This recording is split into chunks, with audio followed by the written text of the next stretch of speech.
what happened that night, if I lost the game or if I deranked to diamond, or I don't know what it was, but it was just okay. I've reached my limit here.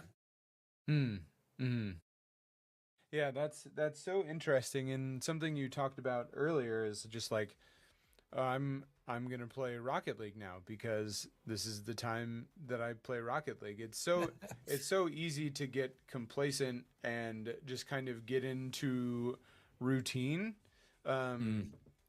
And I feel like a lot of, again, like that everyman or just people in general might get into that routine, whether they are thinking about improvement or want to improve, or it's just a casual thing. But then, like, we get to a certain place and it gets comfortable and easy, and that's just how it is moving forward. So it's interesting to hear that from your perspective, and then see you on the other side of it, wanting to create something different now.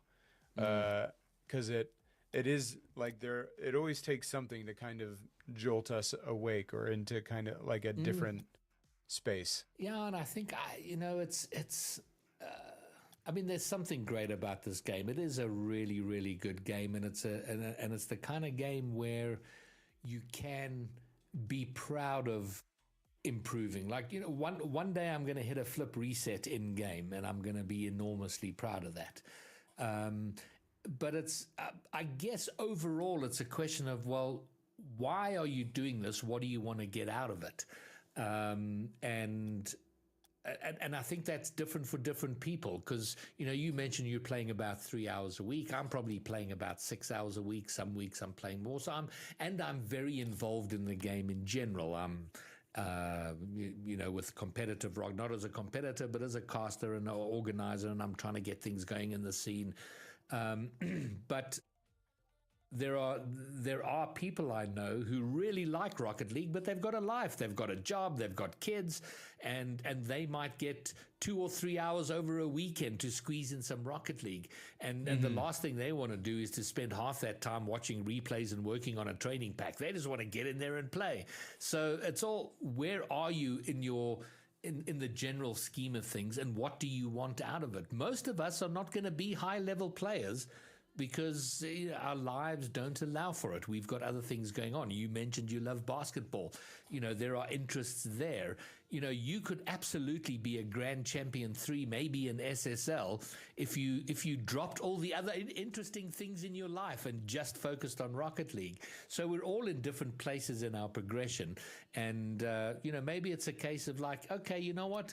I've been in plat for this long, and I want to now move up to diamond. Great. So that's something you can work on over a period of time. So I think it's all just, where are we in our progression, and what's the little bit of improvement or greater enjoyment we can get from the game?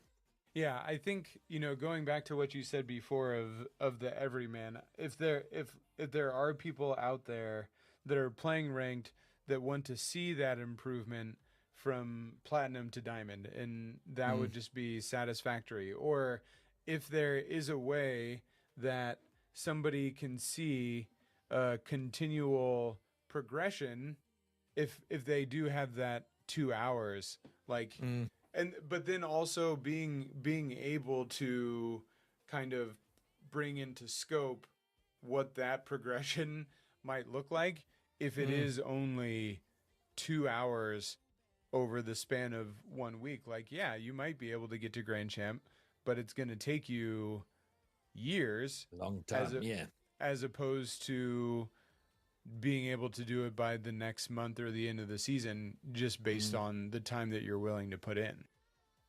And it might not even be rank related. Maybe it's a case of, okay, I'd like to learn how to do a flip reset and be comfortable with that, or a dribble flick, or a, and anything, any progression, any achievement along any of that is perfectly valid, perfectly good, and a noble goal to chase. Yeah. I mean, having any sort of goal is always a good thing, because moving towards something is better than not knowing what you're moving towards. And I suppose that's what has really helped you, is having somebody just come out of the blue and say, like, Mm, hey, I really feel like this could help you. mm. Yeah, that was absolutely. And I think maybe as a general thing for me, switching from Rocket League is very rank focused. Like it's kind of what's your rank? Where are you? Oh, I'm a Diamond 3. I'm a Champ 2. I'm a GC 1. Whatever. That has seems to be the be all and the end all of it, and perhaps a shift away from that for the more casual player, I think may be important, because I do think there's a huge overemphasis on what's your rank. Mm-hmm. Yeah. And, but at the same time, like, that casual player, I don't know, like, do people just kind of end up somewhere and then that's just where they are, whether but I suppose there are casual players that have the blessing of being able to end up in GC1 and still just like, oh, I just spent a lot of time playing the game and here I am. And then there's people like me that spend a lot of time playing the game and I'm not there. Yeah. And there are people that are naturally good. I've known people in their 30s who have a job and a life and a whatever, but they spend what time they can playing, and they've done very well, and they get to Gen 3 or GC, and but that is it's kind of like when Justin Bieber became world famous because he had a YouTube channel. He sung his songs on YouTube, became a global superstar, and then 3 million kids all jumped onto YouTube and started YouTube channels, and it's a rarity. There are very that sort of success and being good is a rare. Most of us are like you and me. We're doing what we can, and we struggle, and we're trying to do better. Yes, and amen to that. And hopefully, over time, we will continue to get a little bit better. Yeah, and we just keep going at it. And as long as there is pleasure to be had from it, it's worth pursuing. And I said there are times where I wish I would wake up and go, okay, I'm done with this game. I don't. I love playing it. And despite the periods of frustration and irritation, I enjoy the game. It's a great game, and it keeps me off the streets. What? So then, what would you say that your Rocket League goals are now? Ultimately, I would love to be, comfortable in Grand Champion. So I guess my goal is to be a hard stuck GC1. All right. Yeah. And you see that as very feasible at this point? I wouldn't say very feasible, but it's my goal. It depends on the day and when you ask me. Sometimes I'm like, yeah, I can do this. Other days it's never going to happen. But I guess it's feasible enough that I keep playing. Where are you right now in rank, since you've been kind of on this new? I'm now low mid champ 2. Okay, all right. And you primarily play 2s? Yes. Okay. Well, these days 1s as well, but yes, a 2s main. I'm horrendous at 3s. And GC would probably be a lot easier in 2s than it would be in 1s. Oh my goodness gracious, yes. If I can hit GC1 in 1s, I will retire and go, my life has been a success. So yeah, that's not on the horizon for me, but maybe one day.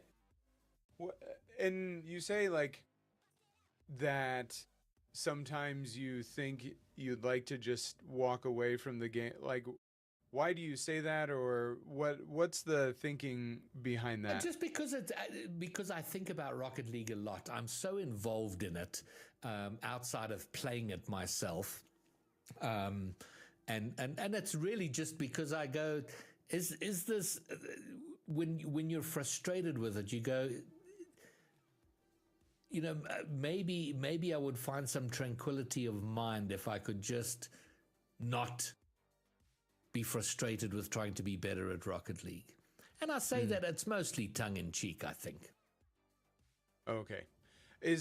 What is the thing that you think about or may come up for you that, like, man, if I wasn't doing all this Rocket League stuff, I could do XYZ? No, there isn't something else that I'd be like, I'd rather be doing something else.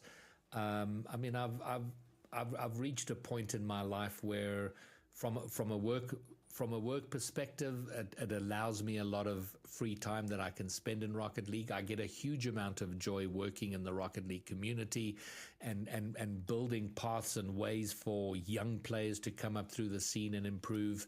Over the last 10 years, the game has given me a lot of pleasure. It's allowed me to meet some amazing people. It's allowed me to travel, to go to, lands and meet people from around the world. So I get an immense amount of joy from it. Oh, well, that's even better. What are some of the things that you have going on to encourage players to get into the game or to help lift them up to improve and things of that nature? So myself and two other guys run the biggest community-driven esports league in the region in sub-Saharan Africa, and season 4 of that is about to get underway. It's a draft league, so players are drafted to 4 different tiers. So it covers everything from mid-diamond up to GC3 plus. And it runs over the course of about 3 months. That's getting underway at the end of July. So that's a big one. That's a sort of broad community drive and effort. Outside of that, we have we're planning a small LAN in October. And then I run a bunch of show match type things on stream. I'm going to be I don't know if you know James Bott, but he and Johnny Boy and CJ have a 1v1 LAN going on in Canada. And then as an offshoot of that, there's a 1v1 tournament here in South Africa coming up at the end of this month as well. So I'm involved in sort of promoting that, getting people signed up for it, and then I'll be streaming and casting that. So it's just kind of finding ways for the community, for players, everything from your casual everyday man to your sweaty competitor to get involved and have ways to compete and play. Yeah. And you're like the backbone of a lot of that. Yeah, I've sort of become, I guess, a prominent voice for championing the region, and I guess if my broader Rocket League dream is to one day see an SSA player or an SSA team sort of competing at a LAN and making sort of top 8, sort of being up there. And that's some years away and a lot of work to be done. But again, it keeps me focused and engaged and seeing the successes in schools Rocket League and that sort of thing is enormously fulfilling. Have you had the opportunity to cast like any SSA RLCS stuff or anything like that? Yeah, I do all the RLCS casting for the region. Okay. And is that through Psyonix, or is that something that you do independently just for the region and yourself?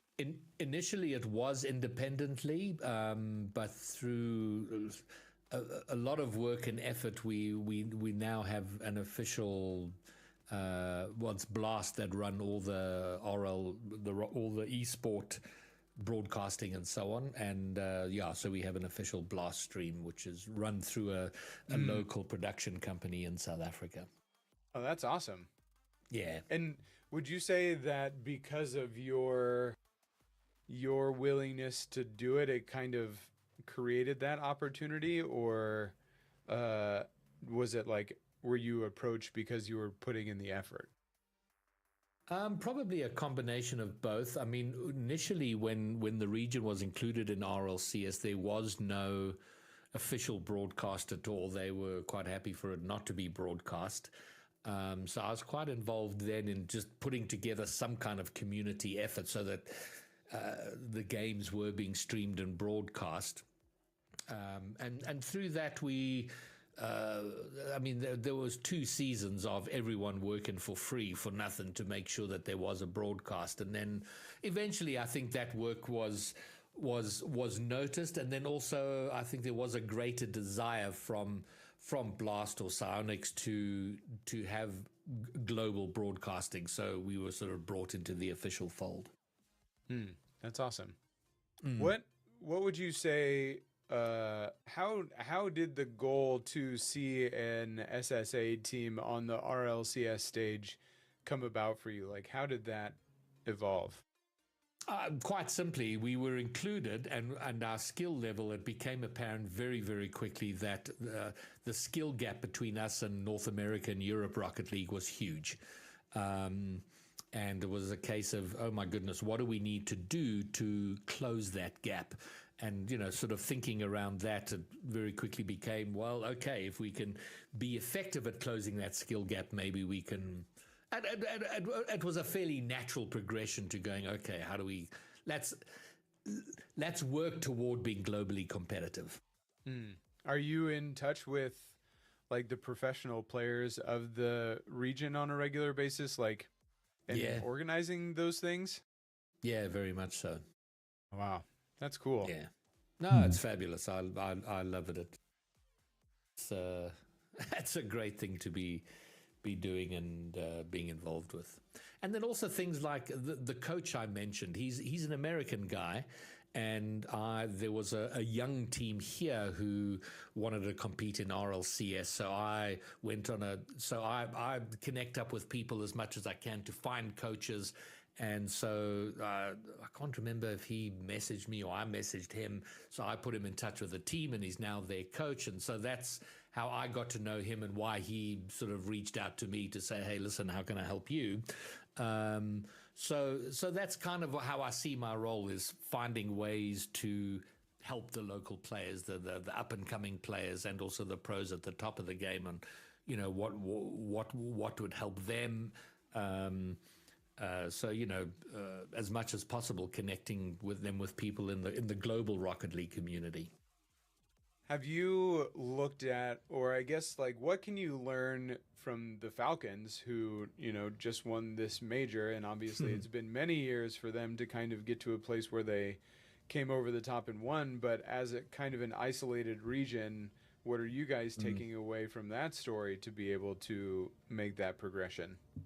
So I have a couple of thoughts around that. One is that outside of the Falcons and maybe Twisted Minds, they're not a very strong region, not as strong a region below that. So they're kind of top heavy with their top 2 teams. So there's still quite a bit of development under that needs to happen. So it's not, I don't think there's been there has been broad regional growth, but it's kind of concentrated at the top. Yeah. Secondly, they did have, and I don't want to oversimplify it, but it is a huge factor, is that they had an enormously wealthy benefactor who put a lot of money into facilities, into training, into opportunities. And I mean, these guys are at a different level. I mean, they're flying. They're not flying coach like the rest of us. They have, money is a huge factor in these sorts of things. So that is one factor. So the approach I'm taking is, one, we have to grow the player base. There aren't enough people playing Rocket League. So for us, that's schools Rocket League. So we're doing a lot of promotion and organizing at schools level to get more people playing. And then once they're playing the game, we need community activity that they can be fed into. And once they're into community Rocket League, the ones that have a desire to compete further, how do we connect them up with coaches, with people who can help shape and guide them? So I think that's what I'm taking out of that, is that there was quite a bit of work done with that, but our circumstances are very different. Yeah. Well, and like you said, that they are extremely top heavy and somehow have found 3 very, very good players. But then on Twisted Minds, 2 of those guys are from Europe, right? Was 2 of them from Europe, or one was definitely from Europe? Or was it 2 Europeans? Who was it? It was Rise and Atomic. yes, you're quite right. It was 2 EU players. Yeah. You're quite right. I thought it was just Rise, but yes. No, that's okay. So yeah. they're cheating. I mean, they're not actually cheating. I don't want to just blatantly say that somebody's cheating at RLCS. No. But it is, yeah.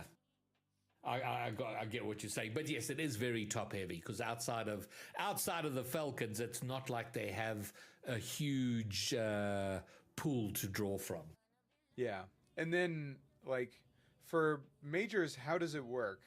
Not because SSA is not guaranteed a spot at the majors. No, we are guaranteed a spot, but the problem we've had is that the regions were unlocked, so you can compete in SSA from any other region. So you have Europe, which are incredibly good. So even with the ping disadvantage, they're killing our teams here. So there's an SSA spot, but it's taken by a Spanish team who flew out to South Africa and just killed everybody locally, and they go and play at the major. It's very contentious. I see. So some kind of like Rise and Atomic moving to MENA. These guys correct. have come down to South Africa and playing against you guys, and then taking your spot. Yes, and I think we're hopeful that there will be a rule change in that regard, and that there will be a requirement for local representation on teams. So you would like to see some locking of the regions so that not necessarily. It's a double-edged sword because on the one hand they're taking our spots, but on the other we are playing against better competition, and that's good for us. Sure. But it doesn't make sense to have an SSA spot at a major being filled by Spanish players. So even if there's a sort of a 2/3 rule or a 1/3 rule where 1 or 2 players have to be from the region, then I'm okay with that, because then there is improvement of our players. Yeah, sure. That makes sense. Cool. Well, Graybeard, I really appreciate this time. This was a lot of fun and lots of interesting things to talk about and consider. Any final thoughts before we close this thing down? I think just wherever you are in Rocket League, carry on. And that goes to you as well. I hope your little experiment here works out. And to everyone who plays the game, just keep going. Find what gives you joy and take the next step and the next step. But it's a great game. It's a great community to be a part of, and just keep going. Awesome. Well, thank you again, and my pleasure. Yeah, appreciate it. Cool stuff. My pleasure, man, and good luck. Hello, everyone, and welcome back to another episode of the Infinite Boost podcast. I am so excited for this one.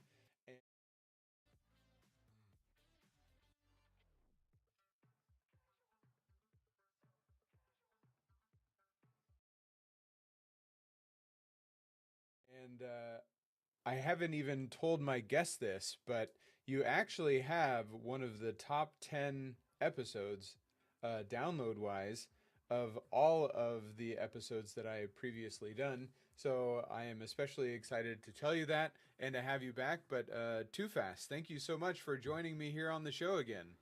Oh, of course. Thanks for having me. And I did not know that. That's super exciting to hear. Yeah, it's pretty cool. I was just looking at downloads and things from before as I was looking at how things are going, and I saw your name, somewhere in the middle of the top 10. So that felt pretty good and exciting to have you back. And I think we're going to have lots to talk about, because there is, of course, you, but then you've been involved in Rocket League in all kinds of ways since we last talked. But we will, as always, start off with the most important part. How has Rocket League been for you specifically, especially over the last few years as a player? Oh man, it's been wildly different from before, but still good. I feel like before I was very much in the competitive player state of mind, like that was my wheelhouse, and obviously still streamed. And I feel like I've kind of taken on different hats, from coaching a lot more the past couple years and still streaming throughout that time, to even with some of my coaching doing a little bit of even managing, but I'll touch on that later.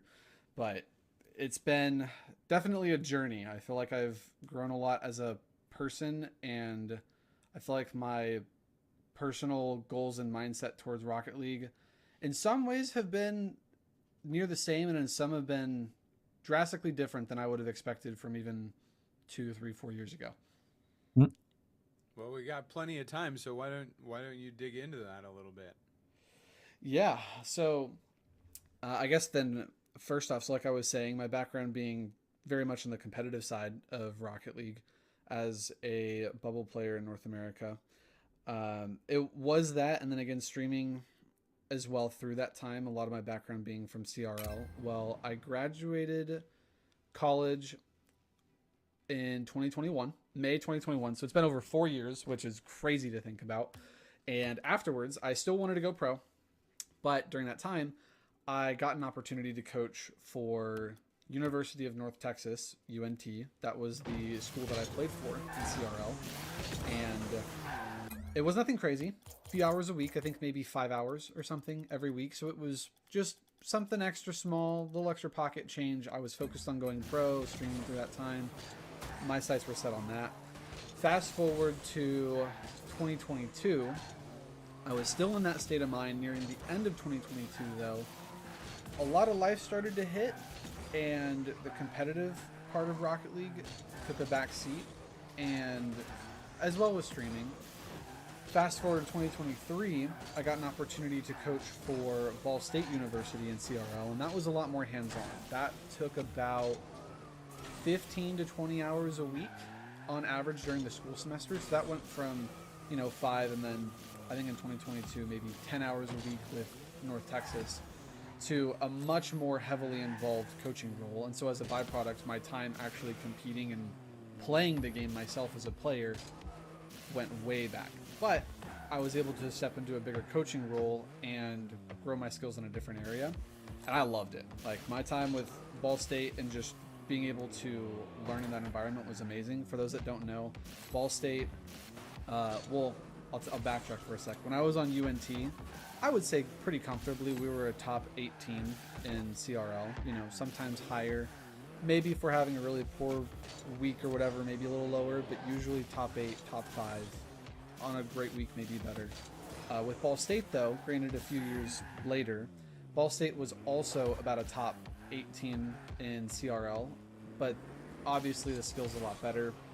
One of the players going in to my time coaching was playing in RLCS, and this was my first time coaching someone who's been in RLCS. So I had just like a huge jump of a role, and it was also my first time coaching people better than me, just outright. My peak as a player still being like high SSL or top 100, but not RLCS. So it was something that I definitely had to grow into, and I had to build up my confidence kind of during the process. But to stay on course, yes, my time with Ball State, 15 to 20 hours a week, coaching role. I did a little bit of managing as well throughout that time, so scheduling scrims, working on the team schedule. I was really concerned going into that because that time management and whatnot is not my strong suit, but ended up working out well, grew me a lot as a person through that time. And then as of a few months ago, ended up parting ways with Ball State. And so at this point now, I'm free as a bird. I'm back being able to be on my own schedule, for better or worse, doing what I want. And my personal goals with that are, I still want to be a good player. I want to spend more time, than I was before, playing and competing. Even if I'm not doing tournaments every week, I just still want to be, back at a high SSL level, even though I'm still SSL now. And then also I want to stream and make a more regular stream schedule. And I do want to continue coaching as well. During that time, I was coaching in CRL, but I've also done, on the side, I've done my own one-on-one coaching through Metafy, which is an online coaching platform, Metafy. And I've been on there, and just during the weeks, I'll have people that'll just randomly just book my time and schedule a coaching session with me, and we'll watch over a replay of theirs or get an idea of where they're at in the game, and then give them pointers or tips on how to improve. Nice. Sounds like you got a lot of good things going for you. Yeah, A lot of change, though. A lot of change. Well, let's go back to kind of transitioning away from being a competitive player, still playing Rocket League, he's still doing the streaming stuff. So how do you look at the game for yourself in terms of like, and I want to focus specifically on you as a player. Like, how has that transition been from not necessarily competing? You know, how does practice look, if there is any practice? How do you look at playing games? Like, give me your whole viewpoint philosophy of gaming now in the game of Rocket League since the priorities have changed. Yeah, that's a great question. I mean, tournaments are a lot lower priority. I think that kind of goes without saying. But yeah, I mean, obviously, it's just different. And I struggled with it at first. Like, I was excited for the new coaching rule, especially with Ball State, just because that whenever I was with North Texas, it was a relatively small time commitment, and so it didn't really cause me to sacrifice competing too much. I was able to balance both pretty well, but Ball State, with it just being extra, it definitely cut into the time that I would normally spend playing the game, and there wasn't really much I could do about it, unless I wanted to be on the game, 50, 60 hours every week, which for me at this point, like, that's not where I'm at. Although I still want to grind and still work hard, it's not the 60 hours a week every week. So for me, it was hard. I just was so focused on just growing into the Ball State role that I think the first 3 to 6 months, I didn't sweat it too much. But as time went on, I felt that more. My practice, I didn't have as much time to practice. Usually the time that I was playing the game, it was either between practicing and streaming, and I didn't want to fully sacrifice streaming as well, because I wanted that to still be a priority for me.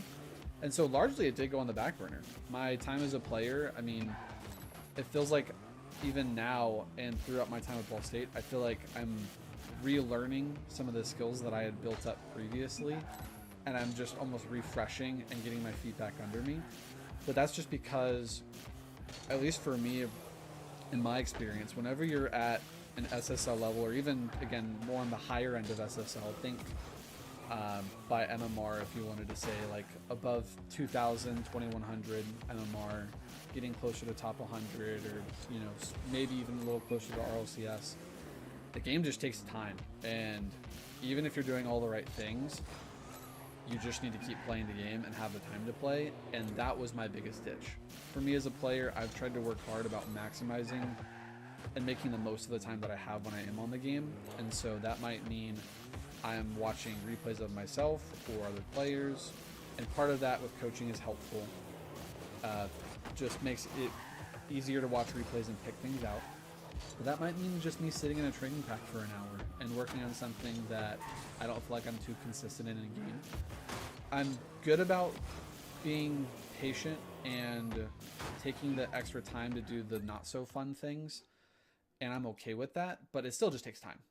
So truthfully, it was something that I had a hard time with at first, because I found so much of my, I guess, in Rocket League, like my identity or my reputation found in me as a player, that taking on a new role, and especially jumping in not only to a new role with coaching, but coaching people better than me, I felt like I had to regain a lot of my confidence as just thinking Rocket League. Like I was taking on just a new role, and that at first was really scary, but I was excited for it because I knew I'd grow, but it didn't mean that I'd have to sacrifice playing.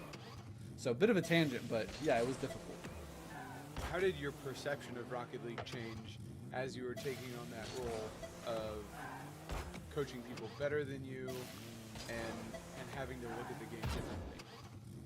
Yeah, I mean, with coaching people better than me, it made me realize, and I've seen this a lot from even people I've coached, but there's been people that have booked sessions with me or spent time with me, and I've heard the comment made that people trust me and trust what I'm saying because I'm a higher rank than they are. So, for example, if I'm coaching someone who's GC1 and me being SSL, if I tell them something in game, they're more likely to listen to me because I'm a higher rank. And I think that there is some truth to that if someone's higher rank than you, then obviously they have experience, but But just because someone's lower rank than you doesn't mean that what they're saying is inherently wrong.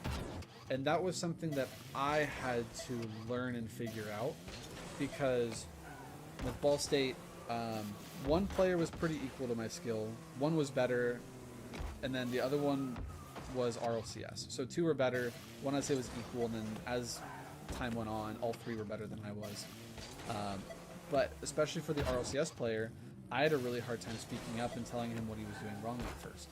And that took months for me to really find my own confidence in that whenever I was watching him play, that the things I saw him doing that I thought were wrong, even though I thought there was something wrong that he could do better, I didn't have the confidence to speak up. And so that was a skill that I had to slowly grow with time.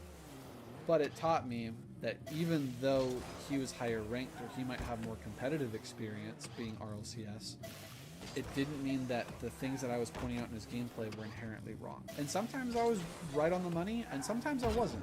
But taking just the at-bats and attempts to speak up, I think, was one of the most helpful things. And for me, it was just trusting my gut on something, or if I just saw a recurring habit, that it wasn't like what I had to say was invalid. What were some things that you learned from that player, especially like as you were initially coaching them? Yeah, and for reference, the player I'm referring to from RLCS, his name is Oath, and he played on a crew in RLCS. And so, just for reference for those that were wondering. But for me, remind me, were you asking what it was specifically with him that I saw, or was it different? No, like, I guess I'm wondering, were there ever times that you were basically able to learn from him, like especially early on, you know, and like you have to learn from someone, or you kind of have to learn things that you didn't already understand, and he has a skill level above yours, so there are probably things that you were able to learn from him just as much as he might be able to learn or get those perspectives from you. Oh, totally, yeah. I mean, a few things. For one, Oath is, and there's different, like RLCS players are different on this with thinking about comms, like whenever you're comming in game. Some comm really well, some comm a lot, some are quieter and just say what they need to. Granted, all of them are still, for the most part, good, but Oath comms a lot. And for me as a player, that was always a weakness of mine. And so it was cool being able to listen to him in the moment, being able to say what he's doing on the ball regularly, or even whenever he's off the ball, what he's doing. And then the other thing was just the times where, for me, I think the thing I learned the most from was watching him on his challenges, because his challenges, if he was off of the ball and the other team had the ball, let's say they were going for a solo play, he was able to read the other team so well. And there were times where I would just watch him and I would just kind of place myself in his shoes, and I'd just go, man, I don't even know how I would challenge this or what I'd do. And he would just nail it and get like a great challenge, and then not only get the challenge, but call that he was going to get the challenge and where the ball was going to go. And that was probably my biggest thing that I learned and honestly admired from his gameplay, that selfishly, apart from my time working with them, the little points where I did play on my own, I took those things that I saw and made it a point to work on those in my own time. That brings up a really good point, and I'm gonna take a little bit of a tangent and come back to this, because what you said is so interesting. Like watching him play and being able to learn from watching people better than you. In the last episode, we were talking about how I have sometimes, watched SSL replays, and I can obviously see things that they're doing that they do better than me, but sometimes the skill gap is so large, it's just a completely different game. So how can I, or the listeners, or even you, like, I guess maybe how do you look at this of taking skill players or players that are much, much better and seeing how they do things and trying to dissect like why they do it, how they do it, to then be able to install those types of things or practice those things in my own game? Totally. I think, yeah, and that's a great question. What I would say is don't, especially if there's a large disparity in your rank. So if there's a listener watching and they're diamond or champ, maybe even grand champ, don't feel like you have to, don't overwhelm yourself by watching an entire replay and feeling like you have to pick out every little thing. Maybe you're watching and a player you're watching goes for a flip reset and you would have never thought to go for a flip reset that way. Maybe it's just that you take a little bit of time and you just practice that. Or if it's a player reading a bounce off of a wall or a backboard and you're like, man, I don't know how to read that, then even if it's just taking a little bit of time and practicing that. And one thing that I did whenever I was a player that was super helpful, and I did this for the players at Ball State too for their gameplay, I would watch a replay, find something that I either wanted to work on or wanted to improve. Maybe I messed up something I shouldn't have, or I watched someone else do something that I want to do. To the best of my ability, I would go to custom training, I'd make my own training pack, and then I would take the shot, again, maybe it's not perfect, but as best you can, replicate that same shot. If it's like, say, a backboard read and it bounced off the wall a certain way, then you can have it where at the same speed or trajectory, have it bounce off the wall and place your car wherever it is that the car was placed, and then you can just practice that on repeat. And the nice part is that once you make the training pack for it,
Nice.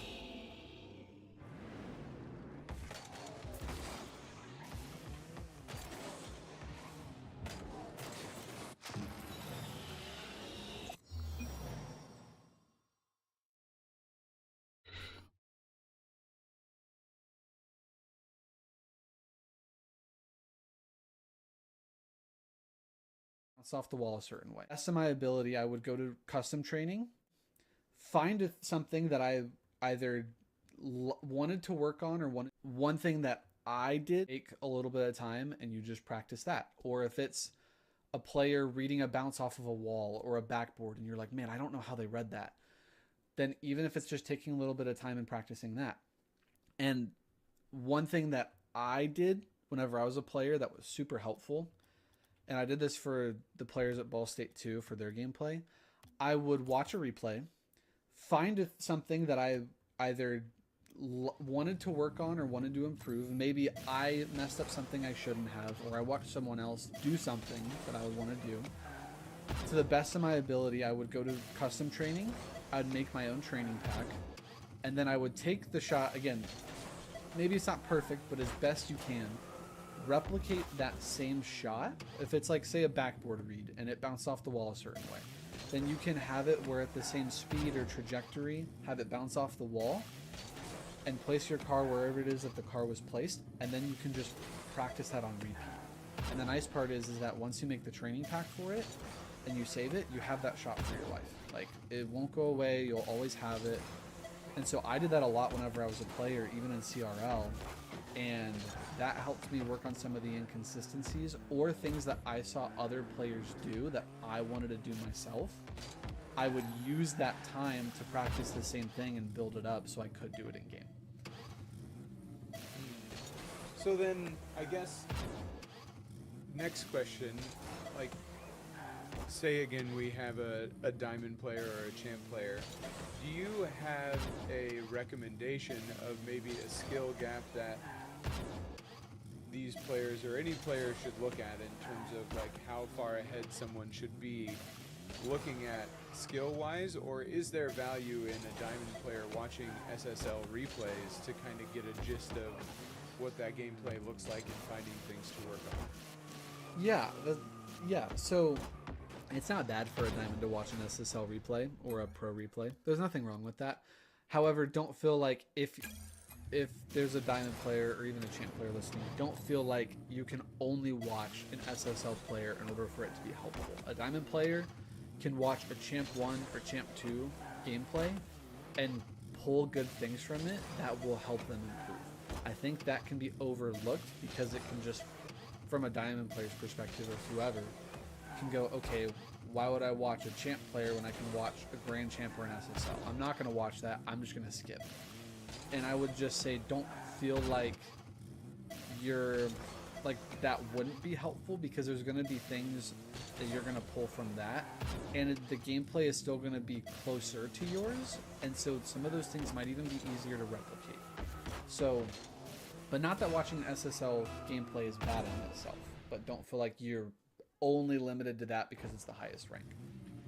How can players start understanding things that they're doing wrong in their games? So one thing, again, we talked about last week is being able to dissect or understand when mistakes happen in our games so that we actually have something to go back and work on. Because I think that's something that a lot of players run into. Like, they say they're stuck, or they're in this place. I don't know what to do to get better. Like, how can players start to understand the things that they're doing wrong so that they can be very intentional and have something that will help them improve in training? Yeah, I mean, the quick fire answer for me is you can always watch a few replays of yourself. And most people, whenever I say that, especially if they haven't watched a replay of theirs before, usually the question I get back is, well, I don't know what to look for. Like, yes, why watch a replay when I don't even know where to start? Yeah. And that's fair, completely fair. I would say the analogy for that I would give is, think whenever you first get the game and you just open up Rocket League and there's the free play option. Most people are like, how on earth do I use this to improve, and what am I supposed to do, and how is smacking the ball around going to do anything for me? Sometimes it's a learn as you go, and you'll slowly figure it out with time. But also you can also watch other people and see what they do. And so it may not even be watching your own replay, but maybe you watch a streamer that you like who's champ or grand champ or SSL or whatever. And you can also, or YouTube videos, whatever it might be. And there might be times where in watching someone else's gameplay, it might be easier for you to point out a mistake or something that they did do well.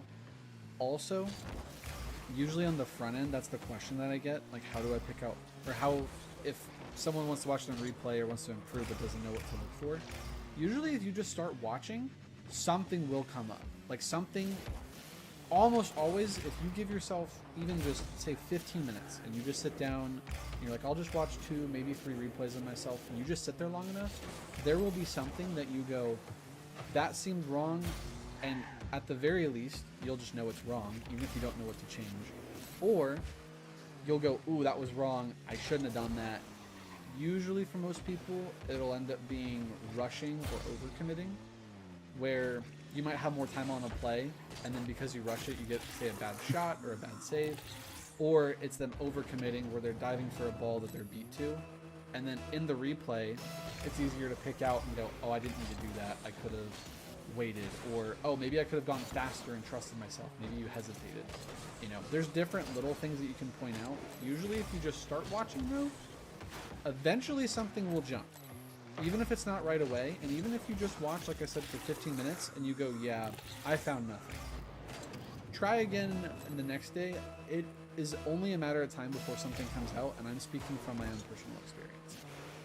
Yeah, I think something that I would add to that is if you go into that 15 minutes or however much time you want to spend thinking, I don't know what I'm looking for, you're immediately giving yourself an excuse to not find anything. Like, what you tell yourself and the things you say to yourself really matter in these types of situations. So if you sit down thinking, I'm going to find mistakes that I make, or I'm going to find something that I can work on, like, it's a completely different mentality than, I don't know why I'm doing this. I don't know what I'm doing. I don't know what I'm looking for. Yeah, and the one thing I want to add to that as well, I was thinking about it as we were talking, one of the next best things I would say, arguably better than what I even said before, if you have a friend or a buddy, have them sit down and watch the replay with you. You'd be shocked, but they're going to most likely see things that you wouldn't on your own. And that was definitely my case whenever I first started watching replays. I was Champ 1 or Champ 2, hard stuck for a year. That was part of my story. Had a friend who was like solid Champ 2, maybe Champ 3. I was good with mechanics. He was good with game sense, positioning, all of that. So he watched through a replay of mine. We were in a call together, and I mean, he was just like going after, like he was just on top of me the whole time. He was like, why are you doing this? Why are you doing that? This doesn't make sense. And I pushed back on him, and I would justify and give my reasons. And it just reached a point where he was like, are you going to trust me or not? And I just was like, okay, I'll just take some of what he's saying. The biggest thing for reference was I was overcommitting a lot, and I was leaving my teammate alone on defense. And so he was like, hey, you don't have to dive. You can fake challenge at these different points. You don't have to throw yourself. Just trust me. And I did, and sure enough, I think I was, again, hard stuck Champ 1, Champ 2 for a year, for reference. In 3 weeks, I think it was about 3 weeks, I was able to hold Champ 3 and hold it well to the point where I wasn't concerned about really like getting stuck back in Champ 1, Champ 2. Like, I knew I'd made a jump. And that's not everyone's story, which is that to say, someone else's perspective being different than yours, even if you're around the same rank and being a little up or under, they're going to see things that you may not on your own. Yeah, and even just having that person watching and saying, why did you do this? Or what were you thinking there, might be able to get that 1% shift that can change a lot. Or at least, you know, everybody is going to be better at something than somebody else, especially like if you're in the same rank. So they look at the game completely different. So even if like they're not saying everything completely right, they might do something better than you that you could add to your game, and that immediately makes you a better player.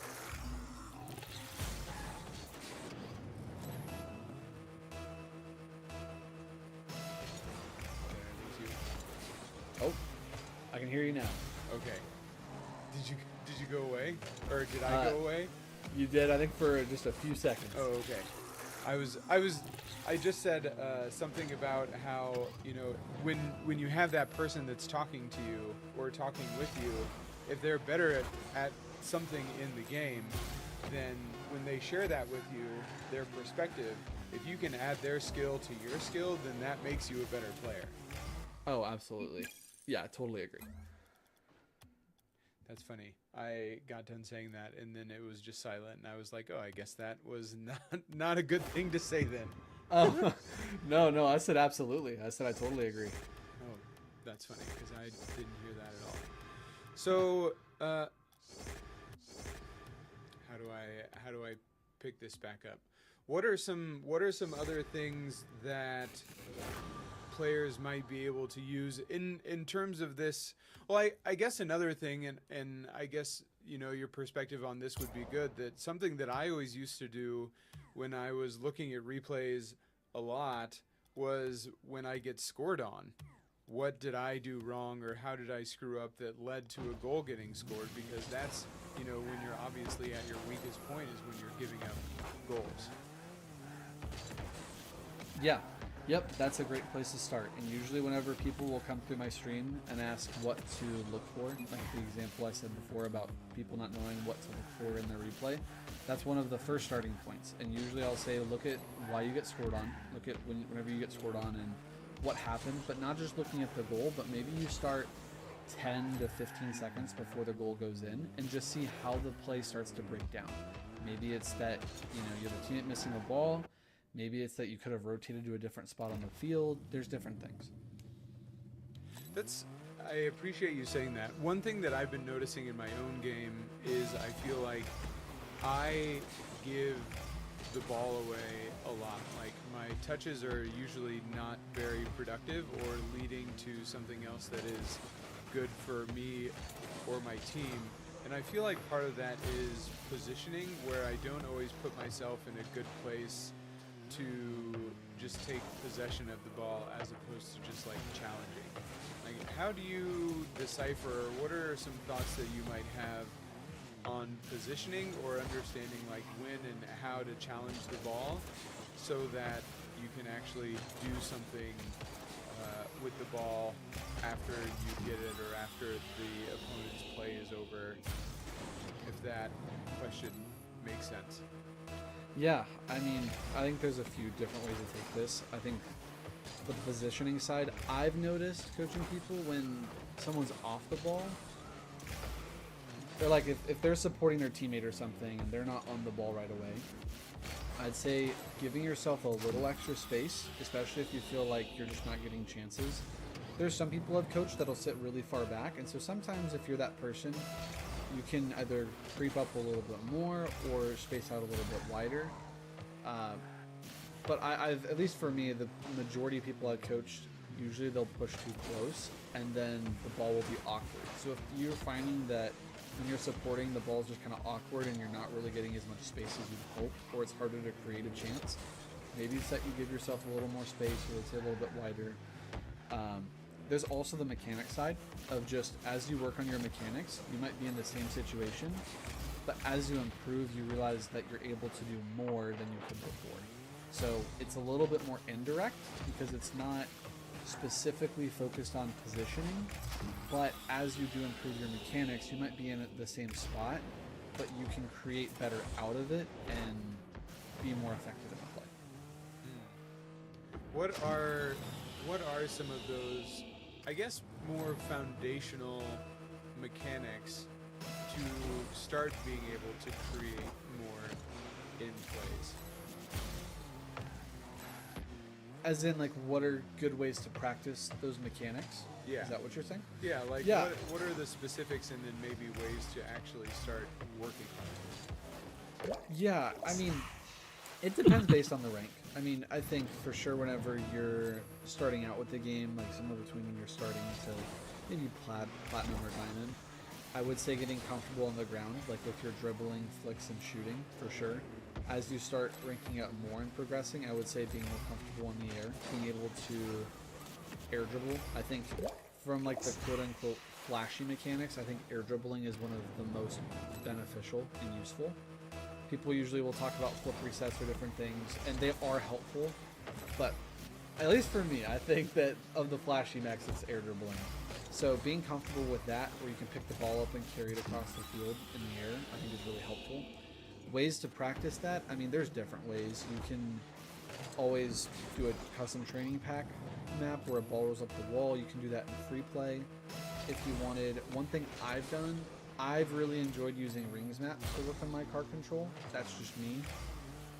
Everyone kind of has their own different flavor or spice, if you will, on how they go about working on something. But I would say just making that time away from matches, where you're having intentional time on your own, where that can be your main focus. And then as you get more comfortable, then start implementing things back into your gameplay. Like let's say you play twos. Don't feel like you have to just keep spamming twos and just forcing that play. Take a step away from twos or matches, work on that in your own time, and then come back. And I think that from what I've seen in my own gameplay and coaching other people, usually that's an easier shift to make. Do you have people coming to you in terms of coaching that do not enjoy training initially and then kind of see a switch from working with you, and how does that come about, if it does? Yeah, I mean, I've had people at different points on that. I've had some where 80% of their time is free play, and that's just what they do. That's not the majority. The majority is usually they hop on, get a quick warm-up, and then hit their matches. Some will warm up more than others, but that's usually the trend. And so it sometimes can be a bit of an uphill battle, getting the person to be convinced enough to spend the time in training or to do it. And depending on the player, some buy into that quicker than others, but usually for the people, especially if they're higher ranked, and whenever I say higher ranked, I'm thinking from the wide variety of people I've coached, usually like the grand champs, where it does take that extra push to keep ranking up and improving, just because the average player is playing more than, say, a platinum or diamond. Usually I've found that's where players will usually end up buying in quicker to that. And usually the biggest draw that I will push is just reinforcing that the extra time is going to help them rank up. And usually if a player's at the point of being grand champ, even if it's like grand champ 1, 2, 3, whatever, usually there will be more investment already made, so it's easier for them to be pushed the extra mile on that. I think for the more casual player, that's where it can be more hit or miss, like if they really care enough to put in that time, or if they'd rather spend their time other ways.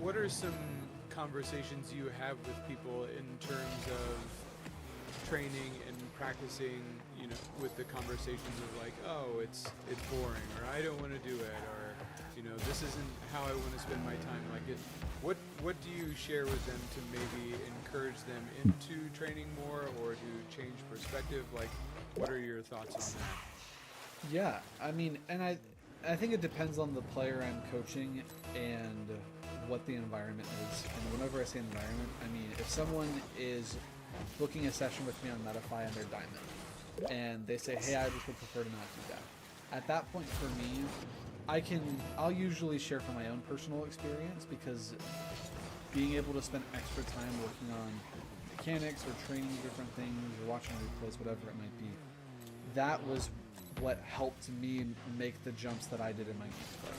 And so not just me talking as a coach, but I can talk from my own firsthand experience, and I think that that's something that resonates with people.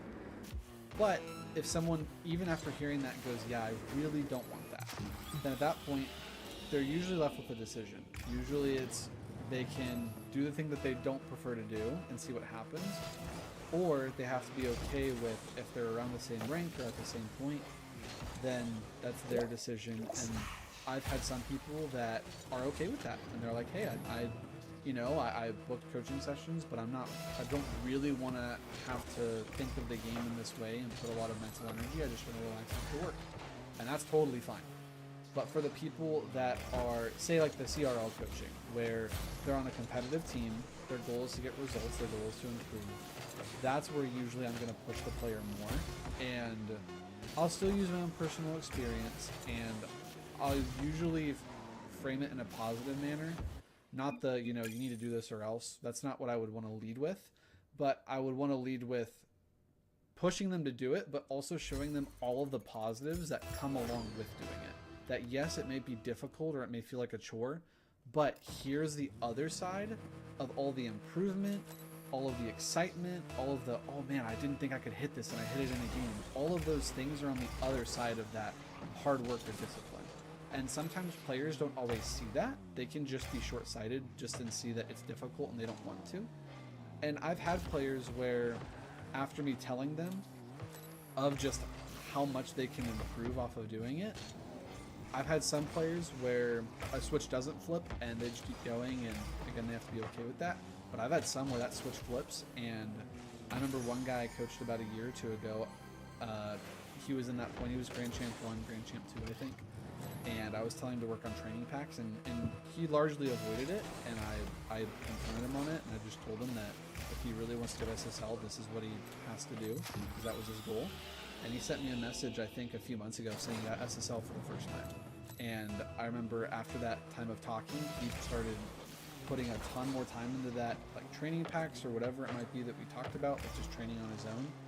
And man, like he just skyrocketed as a player, because I still worked with him after that time. I mean, just from, again, my personal experience, people I've coached, that's usually what I've learned from them. Again, at that point, it's up to the player on what they want. Usually I'll push them, but I, as a coach, will show people the path to take to get to the rank that they want, but ultimately, they have to be the ones that want to walk that road themselves. So you're saying that just because I pay you on Metafied doesn't mean that I'm going to be Grand Champ 3?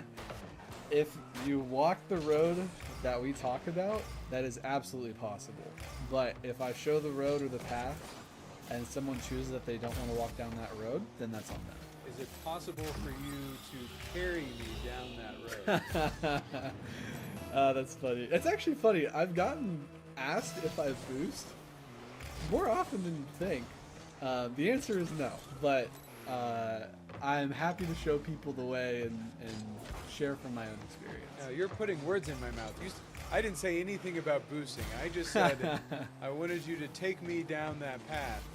Oh, okay. Without me having to do any of the work. Oh, okay. Okay. Let's not make assumptions here. So, say somebody does come to you, and it sounds like they have come to you. I'm Diamond 2, and I want to get to Champ for the first time, but I'm not going to spend any... I mean, I'm going to give you like 15 minutes in free play 3 times a week as a quote-unquote warm-up before I get into my games. I've been in Diamond 2 for 2 years, but I still love playing the game, and I just love to get to Champ. What do I do? Well, I would say, and again, this is where my experience would come in. If I was a Diamond right now, like me sitting here today, if I was Diamond knowing what I know already, I would up my time in free play from 15 minutes to like half an hour to an hour at least. Or training packs or whatever it might be, just time away from the game, just to work on certain things. If someone was adamant that they really didn't want to, not going to happen. Okay, then the next thing I would tell them, which they wouldn't appreciate, would be that they need to make intentional time playing ones. Not gonna happen. I play 2s. I only play 2s. I play 2s with the same guy 3 times a week, and I want to improve. How can I do it? Then I would tell him that even if it's just like once a week, I would tell him to watch some of his own replays so that he is able to point out his own mistakes that he's making. And then as he's playing 2s, he's able to work on those mistakes. And I think over time of him doing that, I think he would slowly be able to work up the champ. So you do think it's possible that someone can improve over a given amount of time just specifically playing the game? Oh, yeah, absolutely. My mentioning training on your own is not that that's the only way. Everyone's different. There's SSLs, I'm sure, that they hop on, warm up, and they go play. it's not to say that that's the one size fits all. It's the reason I mention that so much is, again, because of my own experience as a player, and also times of me coaching people where I've given that feedback and seeing their improvement from before the feedback to afterwards and then applying it. So it's one of those where if it works, then hey, keep on running with it. And it's not just a me thing, it's other people too. Do you really think it's possible for someone to get to SSL without very purposeful training, like independent training outside of games? Wait, independent training, like not spending time in free play or training packs? I mean, like independent training, meaning like in training packs and free play, like not in games. Yeah, no, it's possible. I'm not going to sit here and say that it'll never happen. It totally can. The big thing is though is that if that's not a route that you're going down, which is fine, I would say that the time in game you just have to be more mindful of mistakes that you're making. And I would say that playing ones is helpful too. If someone's adamant that they didn't want to and they only wanted to do 2s or 3s, I'd say 2s because it'll give you more time on the ball to work on your mechanics. And you can sprinkle 3s in there for sure. But I would say that, and then just being focused on just working on different parts of your gameplay. Constantly, I'd say pushing yourself too, not just doing what's comfortable just to squeak out a win, but working on things that you may not normally be comfortable with, because you may not be comfortable at first, but if you keep going for something enough, you'll eventually get comfortable. I just recommend the training part because if you go for something uncomfortable in a game and you miss, you might get scored on, but if you do it in a training pack, you just reset and you try again. So it's a little bit more forgiving. So then, I mean, have you met any SSLs or extremely, like, not extremely high, that's a funny way to put it, but like a higher ranked, high GC2, GC3 SSL that has spent very little time training in the game? I don't know, because usually whenever I've asked people their routine, it'll usually be for that point in time, not over their entire time playing. And so I've met players that are SSL that'll just say, hey, I'm going to spend my 5 or 10 minutes warming up and hop into it. But maybe they did it a lot when they were lower ranked. I don't know. But I'm sure that there are people like that. I would be shocked if there wasn't, you know. Yeah, I mean, I feel like there are people in the NBA that are just, you know, that naturally gifted, that their natural skill can carry them to a certain point. So it has to be the case in Rocket League as well. Mm-hmm. Yep, I agree. Well, let's go back over to the coaching a little bit. What were some of the major insights or initial insights that you gained, like coming into Ball State, that you learned about Rocket League, or maybe that changed your perspective on Rocket League as you were starting to work with players that were of a higher caliber? Yeah. I mean, changing my perspective on Rocket League, man. I mean, it made me realize, because I think that one of the biggest things that I learned through that time is, and I've mentioned this before with coaching, but I think it's learning different personalities and how to respond to each person. Because I could say the same thing to 2 different players, and one will receive it really well, and the other one will receive it really poorly. And so I think it's meeting each player where they're at, and sometimes it's going to be by skill. Like, think the RLCS player versus the player that was near my skill, like at the time mid to high SSL, now high SSL, but not just by skill talking to them in different ways, but also by their personalities. Some players are going to do really well in a group setting, some are going to do really well one-on-one.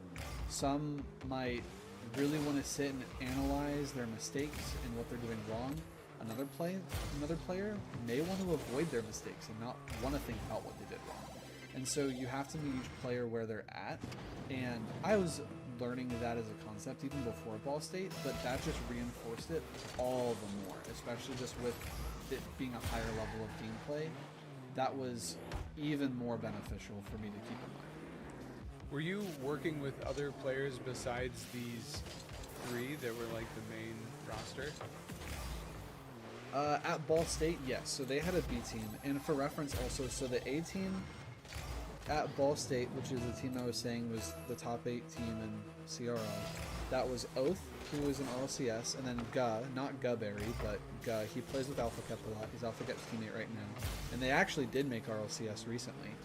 And then a player named Woba, who's rank A in North America. So rank X is the first rank where you're going to see RLCS players and whatnot, and so he's the rank under that. So he's also, I would say, like a bubble player in that area. So they're all, again, high SSLs. But the B team, at first, they were around mid, or low to mid Grand Champ whenever I first came to Ball State. Ball State's B team. And so I was working with players, 14, 15, 1600 MMR, somewhere in there. And it was fun seeing the difference because one team being really high SSL and the other team being lower. Kind of what I was talking about before about being able to, like, as you get higher up or you get more competitive, there's more room to push your players. But if they're lower ranked, it can be kind of spotty. Some players are really invested, like the Grand Champs. Some were really